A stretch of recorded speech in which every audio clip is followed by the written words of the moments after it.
Never opened myself this way. Life is ours, we do it our way. Maar dit nummer uitsjoegen Iris Jufsterjoen haar coach Marco Borsato en het publiek.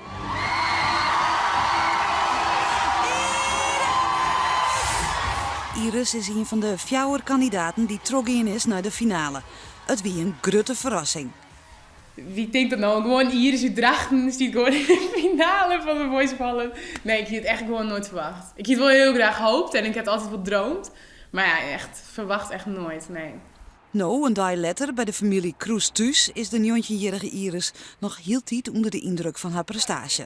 Ik leef is me nog steeds in de droom. Het is nog net dat hij komt wel uit, maar het is nog steeds een droom gewoon waar hij leeft. En leeft nou gewoon in een achtbaan. En het is gewoon, zo ontzettend leuk om mij te zien. Ik heb er echt je moment spiet van dat ik me op jou heb hiervoor. Het binnen drukke tijden voor de familie Kroes. Komende weken zal Iris bij verschillende televisieprogramma's en radiostations deel en moet ze haar den jonken tarrieden op de finale. Ik haar ouders had smoordrok. Of ik het zeggen, maar hectisch, want elke weekend maar we naar Hilversum, ik ben wel laat thuis en ben kwart weekend de laatste 3-4 keer. Maar wel hartstikke leuk. Het is echt geweldig om mij te maken. Iris docht haast alle optredens met haar harp. Al van haar 9e jaar rekken ze onder de indruk van het instrument. Het muzikale talent van Iris komt net uit de loft vallen.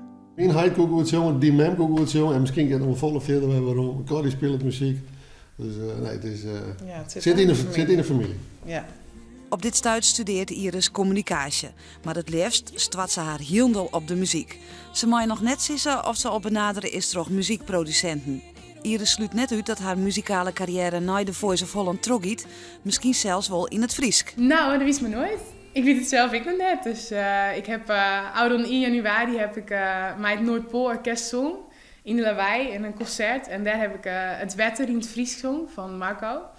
Dus, en dat gewoon meestal, dat voel in de smaak. Dus waar weten wat er dan gebeurt. De finale van de Voice of Holland is na je weken vrede te zien. Iris moet het opnemen met zijn 3 jongens.